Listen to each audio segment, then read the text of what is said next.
Salut tout le monde, comment va? C'est Lord Vendetta avec vous. J'espère que vous allez bien. Un joyeux mercredi à vous tous, la famille. Une autre vidéo statique pour vous, XRP Ripple. Et avant de commencer, la famille, si vous n'avez pas encore un cold wallet, je vous conseille le Decent Biometric Wallet. Donc, je vous invite à cliquer sur mon lien. En cliquant sur mon lien, vous économisez 30 $. Au lieu de 159 $, c'est 129 $. Et le lien, il se trouve dans la description sur chacune de mes vidéos. Sinon, les boys, si vous n'avez pas encore un compte Bitrue, je vous conseille fortement d'ouvrir un compte Bitrue. Et on commence live. Donc, sinon, je ne vais pas parler du Discord, hein. Donc, si vous voulez savoir plus, connaître plus, des trades, des calls, des opportunités, de l'éducation sur le fondamental et sur d'autres choses, venez dans le Discord. Le lien, il se trouve dans la description et vous êtes tous les bienvenus. Ok? Donc, premier article, la famille. Un expert déclare que les banques ne toucheront jamais au XRP si ce développement ne se matérialise pas. Je l'ai expliqué hier. Les banques ne vont jamais toucher XRP, surtout les banques américaines, tant qu'il n'y a pas un cadre réglementaire sérieux, solide, officiel. Peut-être qu'il y a des XRP qui se font utiliser. C'est pas peut-être. Il y a des XRP qui se font utiliser. Bien sûr, il y a des XRP qui se font utiliser. Mais ce n'est pas son plein potentiel. Ce n'est pas sur toutes les transactions. Ce n'est pas sur tous les corridors. Non, non. En dehors des États-Unis, oui, XRP se fait utiliser. Par Tranglo, par SBI, par plein d'autres entités. Oui. Mais pas à son plein potentiel, encore une fois. Que ce soit aux États-Unis ou en dehors des États-Unis. Pourquoi? Parce que les gouvernements, les banques centrales, les institutions financières ne sont pas encore sur le même level playing field. Ils ne sont pas encore sur la même longueur d'onde. Il y a encore du travail à faire dans les deux bords, que ce soit en dehors des États-Unis ou à l'intérieur des États-Unis. Mais parmi le plus gros travail, c'est un vrai cadre réglementaire. On n'a même pas encore un cadre réglementaire en Europe. Et ça s'en vient, MiCA. Ça arrive en 2025 si je ne me trompe pas. Donc il y a plein de cadres réglementaires à mettre en place. Un cadre réglementaire concernant les stablecoins. Un cadre réglementaire concernant les paiements digitaux, un cadre réglementaire concernant la DeFi, un cadre réglementaire concernant ci, concernant ça. Il y a plein de choses, you know? Donc, normal que les banques n'utilisent pas XRP. Et quand vous regardez Twitter et quand vous regardez les gens qui regardent que le prix du XRP, ils disent pourquoi XRP ne pompe pas et pourquoi Solana est parti à 200 $. Ça, c'est l'erreur que la majorité font. XRP, ça touche les paiements. Ça touche les institutions financières, ça touche les fournisseurs de paiement. Pour que ces gens-là, pour que ces entités-là touchent XRP et changent la donne des paiements, il faut qu'ils aillent à un cadre réglementaire. Parce que s'ils utilisent un actif et ils n'ont pas le droit, ils n'ont pas de cadre réglementaire, ils vont se faire poursuivre par la SEC. Ils ont peur. Ce n'est pas des gens comme toi et moi qui vont prendre le risque. Non, non, non, non, non, non. Ils vont prendre le risque sur des marchés régulés. Mais ils ne vont pas prendre le risque en utilisant un outil qui n'est aucunement régulé et à n'importe quel moment le régulateur il peut venir les taper. Tu vois ce que je veux dire? Donc ça c'est un des plus gros trucs. Sinon on va lire l'article ici pour voir qu'est-ce qu'ils sont en train de dire. Donc un chercheur en cryptographie a fait valoir que les banques américaines pourraient rester opposées à l'utilisation du XRP à moins que le régulateur... Voilà, j'avais raison. J'ai même pas lu l'article mais j'avais raison. À moins que le régulateur américain ne déclare ouvertement que le XRP n'est pas un système de sécurité. Donc la SEC. C'est pour ça que, oui, on a eu la clarté officielle, pas la clarté officielle, oui, on a eu la clarté venant du juge. Donc, d'après la loi américaine, d'après le juge, XRP n'est pas une sécurité. Mais on n'a pas encore une déclaration officielle, publique, venant du régulateur américain qui est la SEC. C'est pour ça qu'il y a encore la bataille et c'est pour ça que les banques ne vont pas utiliser XRP comme tu le penses maintenant. Donc XRP va suivre Bitcoin, XRP va suivre la spéculation des marchés en ce moment. Mais tant qu'il n'y a pas de cadre réglementaire, XRP ne sera pas utilisé. Donc l'utilité que toi tu cherches, elle ne viendra pas maintenant. Elle viendra quand le cadre sera mis en place et quand le cadre sera compris. Et quand la SEC va dire « Ok, XRP n'est plus une sécurité ». Et là, oui, là, l'utilité va commencer. Et là, oui, l'adoption va commencer sur XRP. Ok? Dans un récent échange sur la plateforme de médias sociaux X, le chercheur en actifs numériques Anderson a fait valoir une condition préalable qui doit être remplie pour que les institutions financières américaines adoptent le XRP. Voilà. C'est tout. C'est la seule chose qui nous sépare des gros prix sur XRP. C'est un cadre réglementaire, des conditions que ces banques-là, que ces institutions financières américaines veulent voir et que ces institutions financières cherchent, si elles trouvent les conditions, si elles ont les conditions favorables pour elles, l'outil, il est là, il est disponible. Ils peuvent l'utiliser à n'importe quel moment. Le contexte de la conversation entourait des spéculations sur la question de savoir si le procès de la SEC contre Ripple avait empêché des progrès significatifs dans le développement du XRP Ledger. En fait, depuis 2016, que Ripple fait des tests avec XRP. La preuve, vous pouvez aller voir, R3, vous connaissez R3 qui est connecté à XDC. R3 avec Ripple et 12 autres banques canadiennes, américaines et européennes si je ne me trompe pas. On fait des tests avec XRP. Les banques sont revenues parler avec Ripple. Ils leur ont dit, yo, on aime le produit, il est magnifique, on l'adore, mais on ne peut pas l'utiliser parce que notre régulateur va nous empêcher de l'utiliser. Ça, c'était en 2016, avant même que l'affaire juridique voit le jour contre Ripple en 2020. Tu vois? Donc, depuis toujours, le produit, il est bon, tout est bon, j'ai rien à dire, mais malheureusement, il n'y a pas de clarté, donc je ne peux pas l'utiliser. Et c'est ça le problème. Et c'est pour ça que l'affaire juridique est une bonne chose. Et ce n'est pas une mauvaise chose. Parce que imaginez, XRP n'a pas d'affaires juridiques, Ripple n'a pas eu d'affaires juridiques, ben XRP, même s'il est bon, il ne va jamais avoir la clarté. Là, on est en train de forcer la clarté sur XRP. Même si toi, tu penses, tu as l'illusion que ça ne va jamais aboutir, que ça ne va jamais finir, que XRP, il est condamné. Même si tu as cette illusion, l'affaire juridique, elle a été nécessaire et c'est un bon move pour finalement donner la clarté à XRP pour qu'il puisse se faire utiliser parce que les tests ont été faits il y a très longtemps. Et là, on attend juste les régulations en fait. Tu comprends? Et là, la preuve, elle est là. Allez sur Google, tapez R3 et Ripple, test XRP, vous allez voir. Donc l'affaire juridique n'a pas empêché l'utilisation du XRP. Non. Au contraire, l'affaire juridique,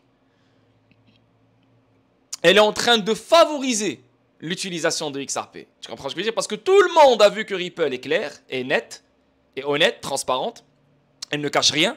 Tout le monde a compris que XRP a une valeur monétaire et une valeur utilitaire. Donc là, maintenant, on attend juste une déclaration officielle venant du régulateur américain. Et c'est pour ça qu'on attend un règlement, etc., etc. L'avocat Bill Morgan a lancé le débat en demandant pourquoi les développements cruciaux tels que les teneurs de marché automatisés n'ont pas fait surface sur le XRP Ledger des années avant que la SEC ne conteste le statut de XRP en tant que titre. Ça, c'est très intéressant comme remarque. La SEC doit déclarer XRP comme Ethereum. Bien que la question de Morgan s'adresse à un autre passionné de XRP, le chercheur spécialisé dans la cryptographie Anderson a partagé son point de vue. Il a exprimé que Ripple souhaitait probablement que la SEC proclame publiquement que XRP n'est pas un titre. Similaire à la déclaration faite pour Ethereum. Voilà. Donc, même si on a le juge qui a dit que XRP, pour moi, il a la clarté, ben rappelez-vous qu'est-ce qu'on a eu juste après. On a eu d'autres juges qui étaient en désaccord avec le juge, Annalisa Torres. Donc, quand tu as des juges qui sont en désaccord, qu'est-ce que les institutions financières vont faire? Ils vont dire, ah, ben, les juges sont en désaccord. Si eux, ils sont en désaccord, moi aussi, je suis confus, donc je laisse faire. Donc, ils vont toujours utiliser les moyens qu'ils ont. Donc, friction, les paiements transfrontaliers toujours lents, etc., etc., etc. Tant que le régulateur bloque, ils vont toujours continuer à utiliser le système traditionnel. Et le système traditionnel, il les pénalise jusqu'à date. Parce qu'ils perdent de l'argent, ils n'économisent pas, trop de friction, trop de temps, etc., etc., etc., etc. Donc, Ripple, elle veut que la SEC déclare publiquement que XRP n'est pas une sécurité. Et là, tu vas voir comment toutes les banques américaines qui sont déjà sur RippleNet, il n'y aura plus aucun obstacle pour les empêcher à utiliser XRP. Le régulateur, il a dit oui. Le juge, il a dit oui. XRP se trouve à l'intérieur de RippleNet. Tout le monde utilise RippleNet. C'est fini. Tu comprends ce que je veux dire? Sur la base de cette prémisse, Anderson a fait valoir que les banques américaines pourraient ne jamais envisager d'adopter le XRP sans une telle clarification. Ça, je suis totalement d'accord avec. Il a souligné que les banques et les grandes institutions financières représentent la majeure partie de l'argent. Mais ce qui est bien en même temps, c'est que, regardez comment c'est fou. On fait des tests depuis un long moment, hein, avec les banques, etc. Et les banques reviennent voir Ripple et disent à Ripple, on ne peut pas. Il est magnifique le produit, mais on ne peut pas l'utiliser. Parce que le régulateur va nous poursuivre. Et juste après ces tests-là, on a la SEC qui poursuit Ripple. Hein? Ok. Donc ça force la clarté pour XRP. Ça force à donner une identité à XRP. Parce que les banques veulent l'utiliser. Allez, go! Comme par hasard, c'est le seul, à part Ethereum bien sûr, mais Ethereum c'était une corruption, mais comme par hasard, c'est le seul actif qui a une clarté, qui a une vraie clarté, venant d'un juge. You know? Et tu te dis, waouh! Je veux dire, c'est pas une coïncidence. XRP se faisait tester avant l'affaire juridique. Les feedbacks et les commentaires des banques à Ripple, c'est magnifique, mais on ne peut pas l'utiliser à cause du régulateur. Quelques années après, le régulateur poursuit Ripple. Quelques années après, le juge donne la clarté à XRP.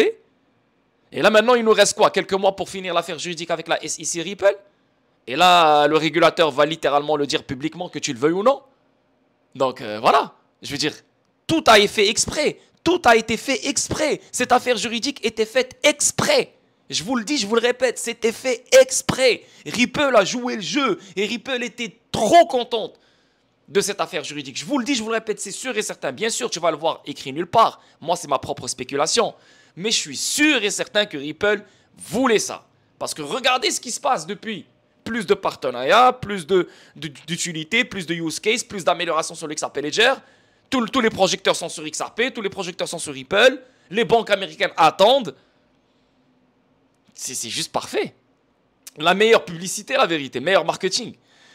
Il est important de noter que le tribunal américain a déjà statué que XRP n'est pas une valeur mobilière et que la SEC n'a pas pris encore mesure pour contester cette décision. Et là, ça fait depuis juillet 2023. Là, on est février 2024 et la SEC n'a rien fait pour contester la décision sur la clarté de XRP. Elle a juste essayé de contester voilà, les ventes programmatiques. Et là, maintenant, elle essaye, bien sûr, d'aller plus loin sur les ventes institutionnelles. Mais la clarté de XRP, c'est fini. Je veux dire, ok, c'est bon, on laisse faire. Pourquoi? Parce que la SEC n'a jamais eu raison. Donc, elle ne peut pas attaquer ça. C'est fini, c'est mort, elle n'a plus d'arguments. De nombreux commentateurs en ligne avaient prévu que ce jugement pourrait ouvrir la voie à l'adoption du XRP dans le secteur financier. Sur le coup, oui. Sur le coup, tout le monde disait, oh, c'est bon, oh my God, on a eu la clarté. Même moi, j'avais fait un short, on était tous contents. Mais après, quand tu réalises, tu dis, hey, la SEC n'a pas encore officialisé le truc. Là, ça vient du juge. On a eu XRP qui a pompe à 95 sous. Donc, tout le monde pensait que ça va monter plus. Et je me rappelle, comme si c'était hier, je dis, oh les gars, ça va chuter, ça va chuter, ça va chuter, ça va chuter. Et là, ça a chuté. Et les gens étaient étonnés. Pourquoi? Parce qu'ils attendaient la clarté depuis un très long moment. Mais ce qu'ils ne réalisent pas, c'est que la clarté est venue du juge et n'est pas venue de la SEC. Et je pense que l'impact sur ce sujet-là qui est la clarté va être beaucoup plus fort si ça vient de la SEC que le juge. Et je pense que ça sera le cas. Cependant, les récentes déclarations des dirigeants de Ripple suggèrent le contraire. Dans une interview, Brad Garlinghouse, PDG de Ripple, a révélé que les institutions bancaires américaines hésitent encore à adopter des crypto-monnaies comme le XRP. Il a cité le paysage réglementaire hostile aux États-Unis. Voilà. Donc, le cadre réglementaire, c'est ce qui fait que XRP n'est pas utilisé à sa juste valeur. Okay?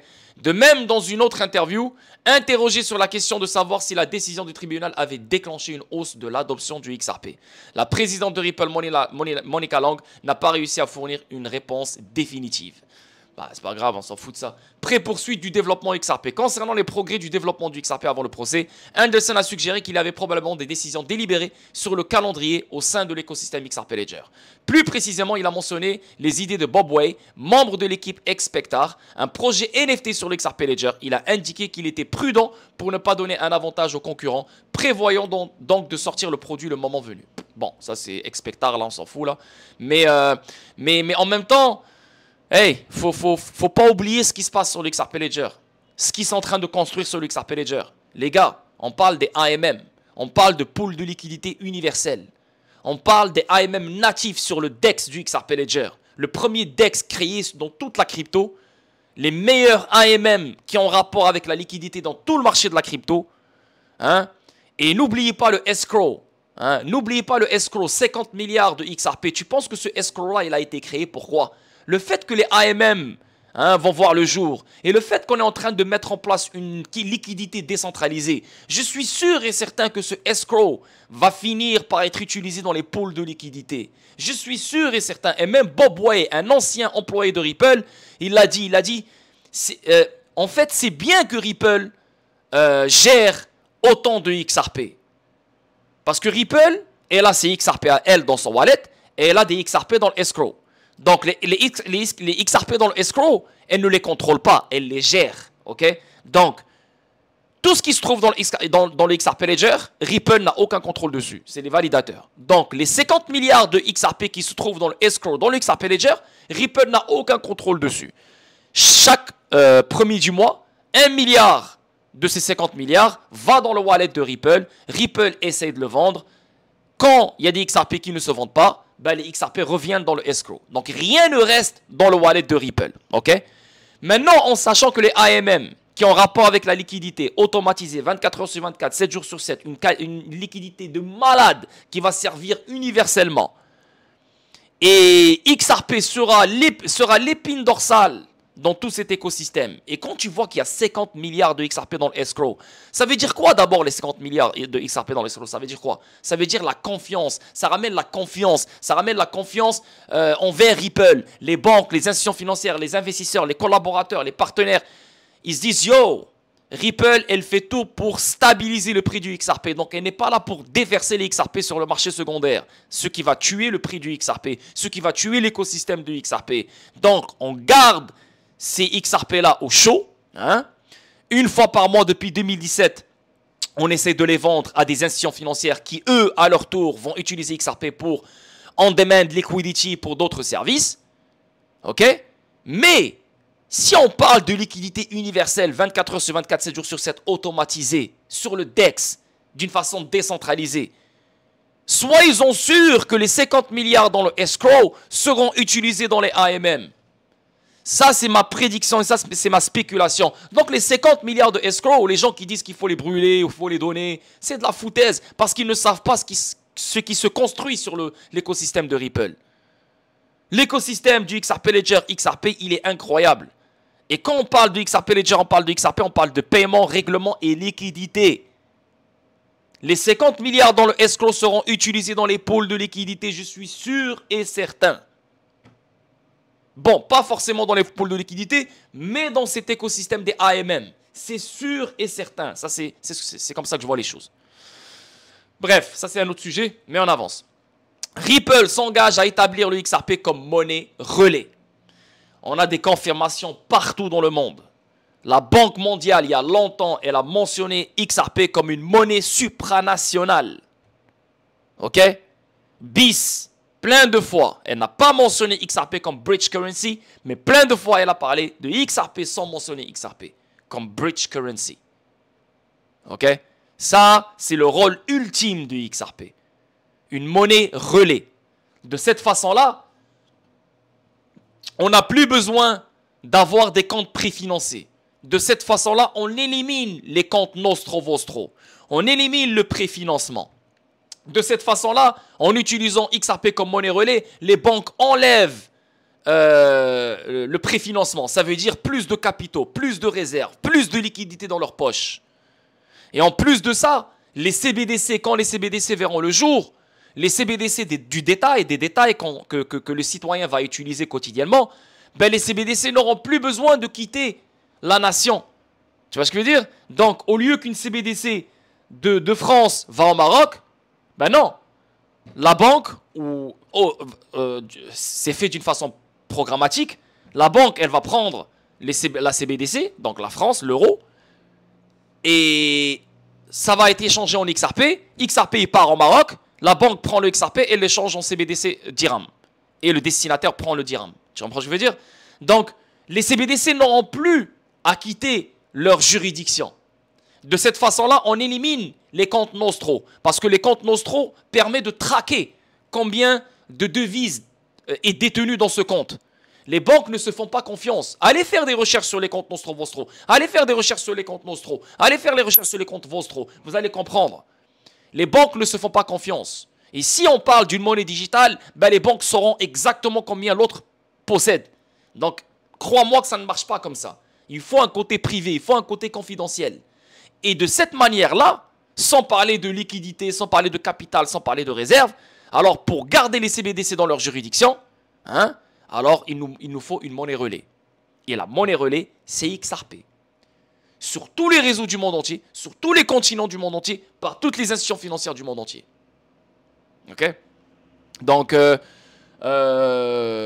bien sûr, en utilisant une monnaie relais, ben, tu élimines la friction, tu économises sur les transactions, etc., etc., etc.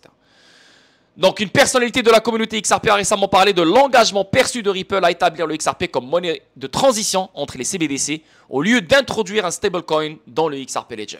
Ces remarques sont venues de M. Hubert, un détective notable de la chaîne au sein de la communauté XRP. Afin de satisfaire sa curiosité, M. Hubert a posé à la communauté XRP Ledger une question importante concernant la croissance de l'écosystème. L'enquêteur en chaîne s'est demandé pourquoi la société de paiement blockchain n'avait pas facilité l'inclusion d'un stablecoin suffisamment liquide dans l'écosystème XRP Ledger. Un stablecoin a besoin du dollar. Et quand tu as besoin du dollar, quand tu es backé par le dollar, alors tu as toujours besoin du système traditionnel. Là, tu as un actif qui n'est ni backé et il ne back pas. Hein? Il ne peut pas être influencé par le dollar. Tu comprends ce que je veux dire? C'est une grosse différence ici. Et c'est pour ça qu'on n'a pas opté pour un stablecoin. On a opté par un actif neutre qu'aucune juridiction ne contrôle. Notamment, bien que Ripple ne soit que l'un des nombreux constructeurs du XRP Ledger, la société est de loin la plus grande et a le plus contribué à son expansion. Les liens de Ripple avec les architectes originaux du XRP Ledger, ainsi que ses participations substantielles en XRP, ont déclenché une idée fausse selon laquelle le XRP Ledger est une propriété de la société. Je suis totalement d'accord et je suis totalement d'accord avec ce qu'il vient de dire. Les gens pensent que l'XRP Ledger est une propriété de Ripple. Les gens pensent que XRP est une propriété de Ripple. Non! Tu as les architectes du XRP Ledger et tu as Ripple. Les architectes du XRP Ledger, ils ont dit à Ripple, tu sais quoi? Voilà, toi, tu es une compagnie qui est dotée par des fous personnalités, BlackRock, NSA, ci, ça. Donc, vous êtes vraiment une team qui sera capable d'adopter cette technologie que personne ne comprend. Donc, tu as les architectes et tu as la compagnie Ripple. Mais le XRP Ledger et XRP Ledger a été créé par les architectes et non par Ripple. XRP a été préminé par les architectes et non par Ripple. Donc, Ripple n'a aucun rapport avec le XRP Ledger et XRP. Ripple, la seule mission de Ripple, c'est d'adopter et d'éduquer les gens sur le XRP Ledger et XRP. Mais le XRP Ledger et XRP, c'est décentralisé. Sur le long terme, Ripple va se détacher du XRP Ledger et de XRP. XRP Ledger et XRP, c'est des outils universels qui seront utilisés d'une façon décentralisée par les institutions financières et par les gouvernements et par les banques centrales. Donc Ripple, elle est là pour les guider, pour les tenir par la main, pour les aider dans leurs questions, pour, voilà, le temps que tout le monde devient familier avec la technologie. Ok? Une croyance erronée que certains ont encore aujourd'hui. Certains chevreuils qui me suivent encore et qui me laissent encore des commentaires, ils ne veulent pas comprendre. Parce que quand tu es né imbécile, tu restes imbécile jusqu'à la fin de tes jours. Voilà. Quand tu es con, tu es con. Et tu resteras toujours con. Voilà. Bien que les deux entités soient complètement différentes et indépendantes, Ripple a continué à s'appuyer sur le XRP Ledger. L'échec de Ripple à introduire un stablecoin XRP Ledger. La société a également exploité le réseau pour ses offres de produits, notamment Ripple Payment, qui exploite le XRP Ledger. Donc quand on parle de Ripple Payment, on parle de RippleNet, qui exploite le XRP Ledger pour des transactions rapides. Néanmoins, malgré les multiples avancées apportées au grand livre, Ripple n'a jamais introduit de stablecoin pour le réseau.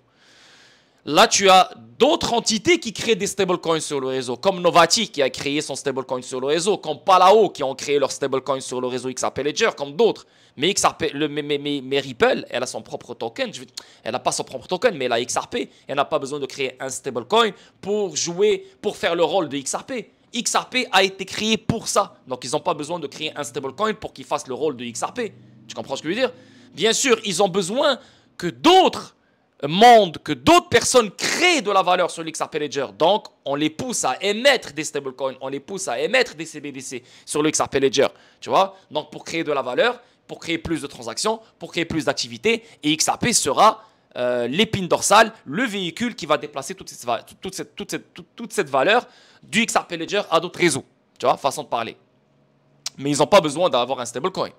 Monsieur Hubert trouve cette situation étrange, surtout compte tenu de l'introduction et de la domination des pièces stables sur plusieurs réseaux. Ces derniers temps, en janvier dernier, Coty a lancé les stablecoins JED sur le réseau principal Cardano. NIR Protocol a également intégré le USDC en septembre 2023.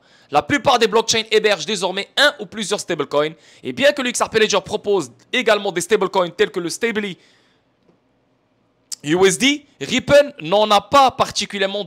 Elle n'a pas particulièrement développé pour ses produits. Notamment, un stablecoin qui maintient une valeur stable pourrait être bénéfique pour le produit transfrontalier de l'entreprise. Donc, d'après cette personne-là, voilà, elle pense que si Ripple crée son propre stablecoin, bah, ça sera bénéfique pour un produit transfrontalier. Frérot, Monsieur Hubert, tu es intelligent et ce que tu dis est vrai. Mais ce que tu es en train de dire maintenant, c'est totalement faux. Parce que tu veux que Ripple crée un stablecoin qui sera un produit transfrontalier, mais tu as XRP qui est un produit transfrontalier décentralisé. Si Ripple crée un stablecoin, ça veut dire que c'est centralisé. C'est le stablecoin de Ripple. Tu comprends ce que je veux dire? C'est le stablecoin de Ripple, c'est Ripple qui contrôle, c'est elle qui émet le stablecoin. Donc, elle possède je ne sais pas combien de stablecoins, donc c'est central. Vous comprenez ce que je veux dire? C'est centralisé si Ripple finit par créer son stablecoin sur le XRP Ledger. C'est à elle. Je veux dire, c'est central. Et là, elle va demander à tout le monde d'utiliser le stablecoin pour les paiements transfrontaliers. Mais il est où XRP? On favorise le XRP. Pourquoi? Parce qu'il est décentralisé. Personne ne peut contrôler le XRP. Personne. C'est neutre. Aucune juridiction ne le contrôle. Aucune entité ne le contrôle. Aucune compagnie ne le contrôle. Donc, c'est pour ça qu'on met l'accent et on met le point sur XRP comme produit transfrontalier. Et non un stablecoin. Ripple s'engage à établir le XRP comme monnaie relais. Malgré sa stabilité unique, Ripple a continué à utiliser le XRP comme monnaie relais pour faciliter les règlements transfrontaliers entre monnaies fiduciaires. Maintenant, il faut penser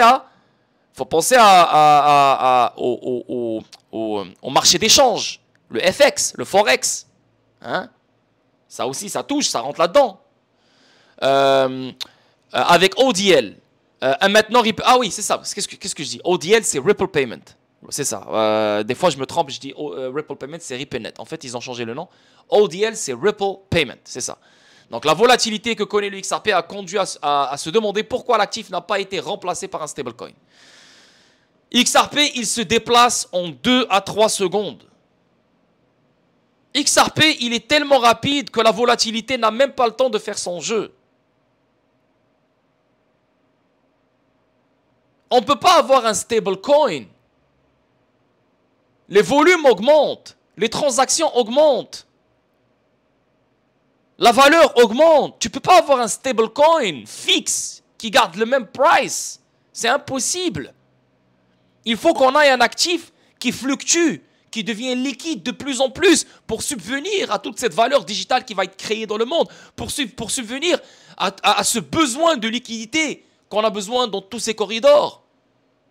Mais quand on dit que XRP va être un global stablecoin, c'est dans le sens que plus on avance, plus l'utilité va prendre de l'ampleur, plus il va plus fluctuer comme on le voit. Genre il perd 70%, il perd 80%, il perd 50%. Non, non, non, ça ne marche pas comme ça. Donc il va perdre des 5, 10%. Tout dépend du volume et des transactions qui vont être acheminées par jour, ce jour-là, cette semaine, ce mois. Donc il va matcher le volume et les transactions qui auront dans le monde entier, bien sûr, à fur et à mesure. Donc, il va suivre le PIB mondial. Il va suivre les transactions mondiales. Il va suivre tout ce qui se passe mondialement. Tu comprends? Mais, il ne va pas, ok, il n'y a rien qui se passe, ok, je chute. Ah, il n'y a rien qui se passe, je vais suivre Bitcoin. Non, non, non. Il aura une base qui ne va plus jamais transpercer. Tu comprends ce que je veux dire? Donc, bien sûr, c'est ça un global stablecoin. Mais XRP ne sera jamais stable. Il n'y aura jamais un stablecoin qui va remplacer XRP. Jamais. Jamais, les gars. Un stablecoin est une valeur comme un CBDC. Comme Bitcoin. XRP est un outil financier. Ok? Néanmoins, ces transactions transfrontalières sont quasi instantanées, ce qui rend la volatilité du XRP moins préoccupante. Voilà, c'est exactement ce que je viens de dire. Le fait que XRP est très rapide, la volatilité n'a même pas le temps de faire son jeu. Donc, tu vois? Pour cette raison, M. Hubert estime que Ripple reste déterminé à utiliser le XRP comme monnaie relais pour ses transactions transfrontalières. Voilà. XRP, c'est la sauce secrète de tout l'écosystème de Ripple. Ripple, c'est leur produit. XRP, c'est le produit. Ils font tout pour que XRP soit utilisé. Ils font tout. Parce que leur but, c'est que XRP doit être utilisé. Sinon, tout ce qu'ils ont créé tombe à l'eau. Ok? Donc, on ne va pas créer un stablecoin pour tuer XRP. On ne va pas créer je ne sais pas quoi pour tuer XRP. On va tout faire pour que le XRP se fasse utiliser. Et quand tu as un XRP qui va en 2-3 secondes, qui règle en 2-3 secondes, elle est où la volatilité? C'est comme un stablecoin en fait. Tu comprends? C'est juste qu'il n'est pas backé par le dollar. Dans un rapport précédent, le géant du paiement cloud Volonté Technologies a vanté les capacités du XRP en matière de paiement transfrontalier. Les remarques de M. Hubert suggèrent que Ripple pourrait continuer à exploiter le XRP pour ses règlements transnationaux, notamment en tant que pont entre les CBDC de différents pays. Voilà, c'est ce que j'ai expliqué tout à l'heure. On élimine les comptes nostro. Les CBDC n'auront plus besoin de quitter leur juridiction. Et de cette façon-là, les banques n'auront plus besoin d'avoir plein de comptes de devises différentes. Ils ont besoin d'un seul compte avec une seule devise, c'est XRP. Et c'est pour ça qu'on n'arrête pas de dire que XRP sera la nouvelle monnaie de réserve mondiale. Dans ce sens-là. Pas pour acheter des armes et le pétrole comme le dollar. Non, non, non, non, non. Le dollar, c'est le dollar, va toujours rester le dollar. Tant que les États-Unis restent le pays le plus fort. Mais pour les banques, pour le système bancaire, pour le système financier, pour les transactions intra-bancaires, XRP, c'est la nouvelle monnaie réserve mondiale dans ça. En outre, le détective de la chaîne a fait valoir que la concurrence sur la scène des stablecoins pourrait également être la raison pour laquelle Ripple a choisi de s'en tenir à XRP. Bien sûr. Mais bien sûr, n'importe qui peut créer des stablecoins. Donc pourquoi je vais utiliser ton stablecoin et pourquoi je devrais utiliser le stablecoin? Pourquoi je devrais utiliser ce stablecoin? Frérot, ils sont tous backés par l'euro, ils sont tous backés par le dollar.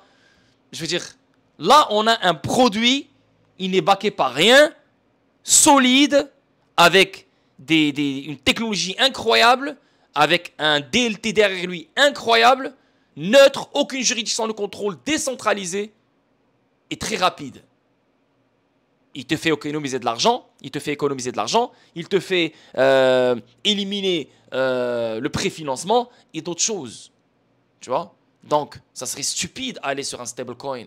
Ça serait stupide de délaisser XRP et commencer à promouvoir un stablecoin. Ça fait aucun sens. Ok? On avance et le dernier article concernant Ripple. Donc Ripple gagne gros avec cette dernière acquisition. Donc elle est partie acquérir une nouvelle compagnie. Ça s'appelle Standard Custody. Standard Custody, c'est comme Metaco. Donc Ripple, encore une fois, c'est ce que j'ai expliqué hier. On va s'attaquer au groupe. Donc Metaco, elle est connectée à plein d'autres banques. HSBC, Citi... et d'autres banques qui utilisent déjà Metaco pour ses services. Donc là, Standard Custody est connecté à d'autres banques qui utilisent déjà Standard Custody pour ses services. Donc Ripple, elle achète ce genre de compagnie-là et ses services se déversent sur les clients de cette compagnie-là. Les services de Ripple se déversent sur les clients de Metaco. Tu comprends ce que je veux dire? Ça, c'est une stratégie incroyable que Ripple fait depuis le début. Donc, Ripple a élargi sa portée dans le domaine de la garde avec la récente acquisition de Standard Custody. Et ça, c'est une bonne chose. Plus Ripple met la main sur les compagnies qui touchent le service de la garde, plus c'est bon. Pourquoi? Parce que quand tu as les institutions financières qui vont tokeniser des actifs réels, hein, donc il y aura énormément de valeur tokenisée, énormément de valeur digitale. Cette valeur digitale, il faut la sécuriser. Hein? Mais quand on va la sécuriser, on va faire des règlements avec quand même. On doit l'échanger, on doit l'envoyer à gauche, à droite. Tu vois ce que je veux dire?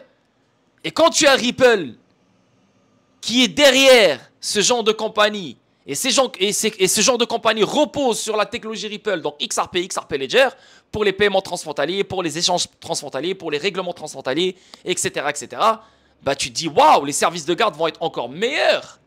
Ils vont offrir encore plus de belles choses pour leurs clients.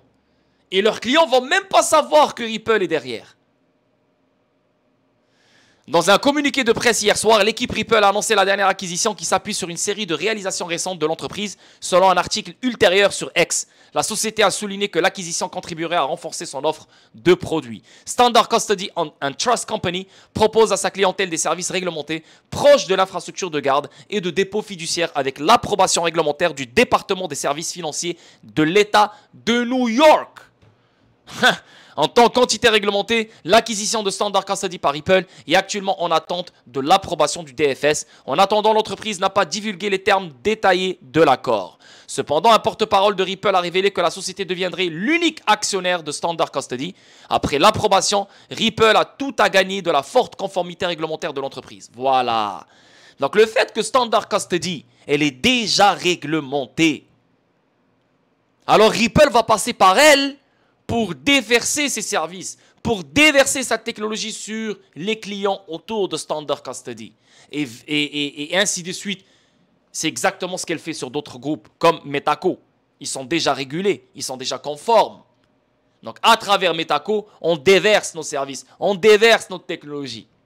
Et ça, c'est magnifique. On a une compagnie très intelligente ici. Tu vois? Donc, donc elle va s'appuyer sur sa forte conformité réglementaire, ce qui s'aligne sur sa stratégie, continue d'élargir son portefeuille de licences. Plus Ripple elle a des licences, plus ses produits pourront être utilisés. Ripple elle a plus de 40 licences maintenant aux États-Unis en ce moment. Ok? 40 licences.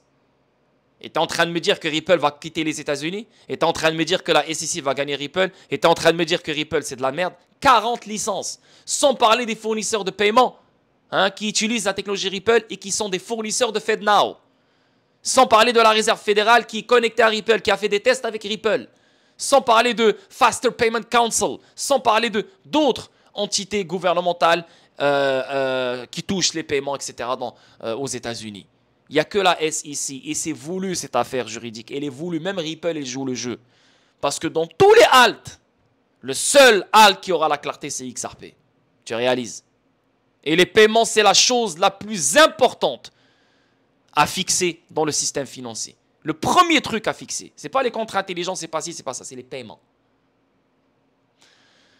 Une expansion des licences réglementaires. Ripple l'a confirmé dans le communiqué de presse, soulignant que l'acquisition de Standard Custody a été en partie déclenchée par le désir d'élargir son portefeuille mondial de licences. Dans le cadre de cette campagne soutenue, Ripple a obtenu une licence de fournisseur de services d'actifs virtuels VASP. Ça, c'était en Irlande en décembre dernier. Tu vois, le monde entier, Abu Dhabi, Dubaï, Arabie Saoudite, Singapour, l'Europe, les États-Unis, partout dans le monde. Pourquoi? Parce que Ripple, elle met en place une infrastructure mondiale que toutes les institutions financières de ce monde vont bénéficier. Toutes les banques de ce monde vont y bénéficier. C'est une plomberie transfrontalière qui va permettre l'échange de valeurs, d'argent, de n'importe quelle valeur, entre tous les continents de ce monde, entre tous les gouvernements de ce monde, entre toutes les banques de ce monde. Une meilleure communication, une meilleure fluidité, un meilleur échange. C'est ça Ripple. Ok? En outre, la filiale singapourienne de la société a obtenu une licence complète d'établissement de paiement majeur, MPI, auprès de la banque fêtière de Singapour en octobre 2023. La société détient désormais plus de 40 licences en tant que transmetteur d'argent dans plusieurs États des États-Unis. La plupart de ces licences ayant été obtenues au dernier lieu.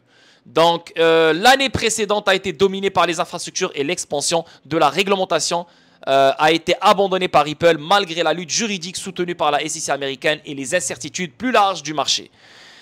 Depuis le début de l'affaire juridique, j'ai jamais vu un développement aussi énorme sur Ripple comparé à... check, moi je connaissais Ripple en 2017, 2018, 2019 et je voyais des choses Mais ces choses-là n'étaient pas aussi puissantes que ce qu'on a eu dans ces dernières 3 ans depuis l'affaire juridique. Le XRP Ledger, il s'est transformé. Les partenariats se sont boostés. Je veux dire, c'est abusé ce qu'on a eu dans ces dernières 3 ans. La société a réalisé une acquisition similaire en septembre dernier en rachetant Fortress Blockchain Technologies, obtenant essentiellement sa licence. Monica Lang, présidente de Ripple, a parlé de la dernière acquisition, soulignant que le développement pourrait aider l'entreprise à renforcer ses produits d'infrastructure sur la scène cryptographique dans le contexte des réalités actuelles du marché. Lang a réaffirmé l'engagement de Ripple à étendre son service à un éventail plus large de clients. Ripple étend sa portée en matière de garde. Voilà, ça c'est le service de garde est une chose qui est extrêmement importante dans ce monde digital. Les institutions financières ne vont pas acheter un Ledger, ne vont pas acheter un Decent Wallet. Les institutions financières ont besoin d'autres institutions financières qui offrent des vrais services de garde. Parce que là, on parle d'actifs tokenisés du monde réel. Et c'est illimité les actifs tokenisés, la vérité. Il y en a plein. Et il faut sécuriser ces actifs-là. Pourquoi? Parce qu'on parle de propriété intellectuelle. On parle d'immobilier. C'est un NFT, ou c'est un jeton, ou c'est un truc, un document numérique qui représente le fait que tu possèdes ce building, que tu possèdes cet immeuble, que tu possèdes cette terre, que tu possèdes ça. Yo, c'est des choses qu'il faut contrôler. Pourquoi? Parce qu'ils auront de la valeur. De la vraie valeur. C'est de la valeur qu'on pourra échanger, qu'on pourra régler instantanément, qu'on pourra prendre des prêts dessus, qu'on pourra utiliser comme collatéral. Alors il faut des vrais services de garde qui vont te ramener des garanties. Et Ripple, elle sait que le service de garde, c'est un truc nécessaire pour l'Internet de la valeur. Hein, parce que la tokenisation va amplifier l'Internet de la valeur. Donc, les paiements sont nécessaires pour toute la valeur, pour toute valeur créée dans ce monde digital. Et le service de garde est nécessaire pour toute valeur créée dans ce monde digital. C'est bon ça. Notamment, outre l'avantage de licence de l'acquisition, cette décision aide également Ripple à consolider davantage sa position sur la scène de la garde, une industrie qu'elle cherche lentement à dominer. Cette décision qui aiderait Ripple à inclure ses services de garde dans ses produits d'infrastructure pourrait offrir aux clients de Ripple un meilleur moyen de tirer parti des solutions de garde de l'entreprise et non d'une entité externe. L'acquisition de Standard Custody intervient 9 mois après que Ripple a conclu un accord pour acquérir Metaco, le principal fournisseur de solutions de garde institutionnelles. Depuis lors, Metaco a continué d'étendre sa portée en formant des partenariats avec la banque multinationale britannique HSBC et le fournisseur de services de garde de crypto-monnaie Zodiac Custody. Metaco s'est également associé à la grande banque suisse BBVA. En novembre dernier, il est intéressant de noter que David Schwartz, directeur technique de Ripple, a révélé le mois dernier que l'expansion croissante de la détention faisait partie des plans de l'entreprise visant à présenter un guichet unique pour les solutions de cryptographie institutionnelle. Suite à la récente acquisition de Standard Custody, la communauté s'est interrogée sur ce que cette évolution signifiait pour les actionnaires de Polysign, la société mère de Standard Custody. Donc, il y a Polysign, ok, Polysign. David Schwartz travaille dans Polysign, donc c'est lui qui a créé Polysign, lui et Arthur Brito et quelqu'un d'autre. Donc ça a un rapport aussi avec le service de garde, mais depuis Polysign, c'est comme s'il a eu des problèmes, voilà, dans leur agenda, dans leur truc. Je pense que Polysign, elle va faire autre chose que le service de garde, mais Polysign détient Standard Custody. Et Ripple maintenant, elle vient d'acquérir Standard Custody, mais la société mère de Standard Custody, c'est Polysign. En fait, ça reste le même écosystème, ils sont tous ensemble, ça crée des compagnies, tu vois, ils se connaissent tous, et là, ils changent, ok, non, cette compagnie ne sert à rien, tu sais quoi, on va aller acquérir cette compagnie, c'est mieux pour nous, tu vois, c'est du business, et tu vois comment elle est en train de mettre en place toutes ces choses-là, et ça, c'est magnifique. Encore une fois, Ripple qui nous prouve qu'elle est extrêmement intelligente, elle fait les choses bien, elle va step by step, c'est vraiment, je veux dire, chaque move qu'elle fait, c'est un move intelligent. Il est réfléchi. C'est pas juste viens, on le fait comme ça, comme par hasard. Parce que le monde entier dépend sur elle. La plomberie du système financier du monde entier dépend sur elle. Donc elle doit faire les choses bien. Nous les investisseurs, on doit patienter. Nous les investisseurs, on doit comprendre l'ampleur de ce changement. Nous les investisseurs, on doit contrôler nos émotions. Nous les investisseurs, on doit comprendre les problèmes que le XRP Ledger XRP essaye de résoudre. Nous, les investisseurs, on a une responsabilité. Nous, les investisseurs, on doit patienter. Ok? Si tu aimes XRP, si XRP te parle, tu dois patienter. Tu ne dois pas te plaindre. Parce qu'on est en train de mettre en place une infrastructure qui dépasse ton imagination, qui dépasse ta conscience. Ok? Donc voilà les boys, 44 minutes. J'espère que vous allez aimer cette vidéo. Bon, j'ai mal articulé, j'ai mal expliqué, mais je pense que après 10 streams, hein, depuis lundi, c'est mon 10e stream. Hier, j'ai complété mon 9e stream. Aujourd'hui, je vais faire le 10e stream ce soir. Hein, sans parler des vidéos, sans parler de plein d'autres choses. La vérité, je suis cramé. Donc, j'arrive même plus à expliquer tellement que je suis fatigué. Mais je continue à work, je ne me plains pas. Ce soir, je serai en stream sur le Discord. Dimanche, j'ai présenté 5 opportunités. Lundi, j'ai présenté 6 opportunités. Hier, j'ai présenté 3 opportunités. Et encore ce soir, je vais présenter d'autres opportunités. Ok? Si tu veux connaître plus, viens dans le Discord. Sinon, prends soin de toi et on se voit demain pour une autre vidéo statique. Peace.